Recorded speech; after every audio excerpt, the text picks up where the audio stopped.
Chapter 15. Mr. Pinansky filled the canteens. The warden got a pitchfork out of the back of the pickup. She poked it through X-Ray's dirt pile to see if anything else might have been buried in there as well. "After you drop off X-Ray, I want you to bring back 3 wheelbarrows," she said. X-Ray got in the pickup. As the truck pulled away, he leaned out the window and waved.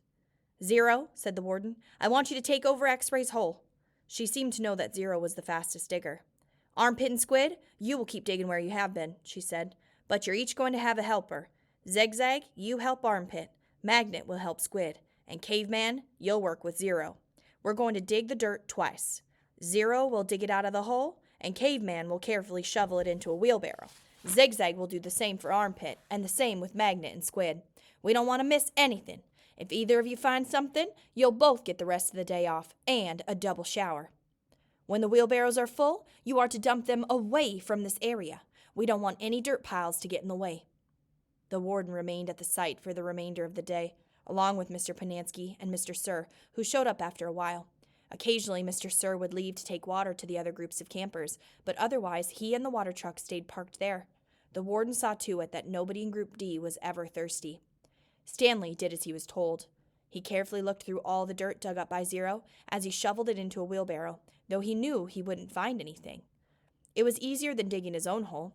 When the wheelbarrow was full, he took it a good distance away before dumping it. The warden couldn't keep still. She kept walking around, looking over the boys' shoulders and sticking her pitchfork through the dirt piles. "You're doing fine, just fine," she told Stanley.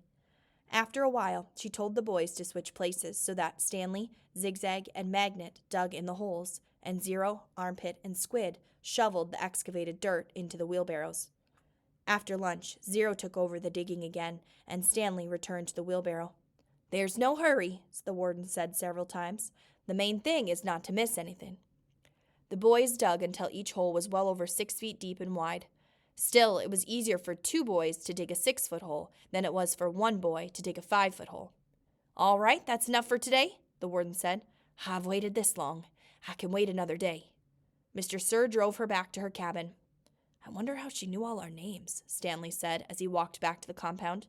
"She watches us all the time," said Zigzag. "She's got hidden microphones and cameras all over the place. In the tents, the rec room, the shower." "The shower?" asked Stanley. He wondered if Zigzag was just being paranoid. "The cameras are tiny," said Armpit. "No bigger than the toenail on your little toe." Stanley had his doubts about that. He didn't think they could make cameras that small. Microphones, maybe. He realized that was why X-Ray didn't want to talk to him about the gold tube at breakfast. X-Ray was afraid the warden might have been listening. One thing was certain. They weren't just digging to build character. They were definitely looking for something. And whatever they were looking for, they were looking in the wrong place. Stanley gazed out across the lake toward the spot where he had been digging yesterday when he found the gold tube. He dug the hole into his memory. Chapter 16. As Stanley entered the rec room, he could hear X-Ray's voice from all the way across the room. "See what I'm saying?" X-Ray said. "Am I right or am I right?" The other bodies in the room were little more than bags of flesh and bones, dumped across broken chairs and couches. X-Ray was full of life, laughing and waving his arms around as he talked. "Yo, Caveman, my man!" he called out. Stanley made his way across the room. "Hey, slide on over, Squid," said X-Ray. "Make room for the caveman." Stanley crashed on the couch. He had looked for a hidden camera in the shower. He hadn't seen anything, and he hoped the warden hadn't either. "What's the matter?" asked X-Ray. "You guys tired or something?" He laughed. "Hey, keep it down, will you?" groaned Zigzag. "I'm trying to watch TV." Stanley glanced uncertainly at Zigzag, who was staring very intently at the busted television screen. The warden greeted the boys at breakfast the next morning and went with them to the holes. 4 dug in the holes and 3 tended to the wheelbarrows. "Glad you're here, X-Ray," she said to him. "We need your sharp eyes." Stanley spent more time pushing the wheelbarrow than digging because he was such a slow digger. He carted away the excess dirt and dumped it into previously dug holes.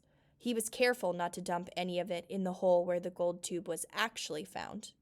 He could still see the tube in his mind. It seemed so familiar, but he just couldn't place it. He thought that it might have been the lid to a fancy gold pen. KB could have been the initials of a famous author. The only famous authors he could think of were Charles Dickens, William Shakespeare, and Mark Twain. Besides, it really didn't look like the top of a pen. By lunchtime, the warden was beginning to lose her patience. She made them eat quickly so they could get back to work. "If you can't get them to work any faster," she told Mr. Sir, "then you're going to have to climb down there and dig with them." After that, everyone worked faster, especially when Mr. Sir was watching them. Stanley practically ran when he pushed his wheelbarrow. Mr. Sir reminded them that they weren't Girl Scouts. They didn't quit digging until after every other group had finished. Later, as Stanley sat sprawled across an understuffed chair, he tried to think of a way to tell the warden where the tube was really found without getting himself or X-ray into trouble. It didn't seem possible. He even thought about sneaking out at night and digging in that hole by himself, but the last thing he wanted to do after digging all day was to dig at night, too. Besides, the shovels were locked up at night, presumably so they couldn't be used as weapons. Mr. Pinansky entered the rec room. "Stanley?" he called as he made his way to him. "His name's Caveman," said X-ray. "Stanley," said Mr. Pinansky. "My name's Caveman," said Stanley. "Well, I have a letter here for someone named Stanley Yelnats," said Mr. Pinansky. He turned over an envelope in his hands. "It doesn't say Caveman anywhere." "Oh, thanks," Stanley said, taking it. It was from his mother. "Who's it from?" Squid asked. "Your mother?" Stanley put it in his big pocket of his pants. "Aren't you going to read it to us?" asked Armpit. "Give him some space," said X-ray. "If Caveman doesn't want to read it to us, he doesn't have to. It's probably from his girlfriend." Stanley smiled. He read it later, after the other boys had gone to dinner. "Dear Stanley, it was wonderful to hear from you. Your letter made me feel like one of the other moms who can afford to send their kids to summer camp. I know it's not the same, but I'm very proud of you for trying to make the best of a bad situation. Who knows? Maybe something good will come of this.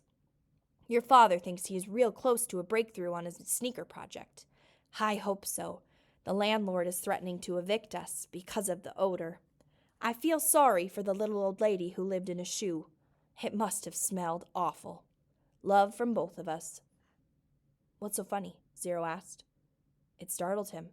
He thought Zero had gone to dinner with the others. "Nothing, just something my mom wrote." "What'd she say?" Zero asked. "Nothing." "Oh, sorry." "Well, see, my dad is trying to invent a way to recycle old sneakers, so the apartment kind of smells bad because he's always cooking these old sneakers. So anyway, in the letter, my mom said she felt sorry for the little old lady who lived in a shoe. You know, because it must have smelled bad in there." Zero stared blankly at him. "You know, the nursery rhyme?" Zero said nothing. "You've heard the nursery rhyme about the little old lady who lived in a shoe?" "No." Stanley was amazed. "How does it go?" asked Zero. "Didn't you ever watch Sesame Street?" Stanley asked. Zero stared blankly. Stanley headed on to dinner. He would have felt pretty silly reciting nursery rhymes at Camp Green Lake.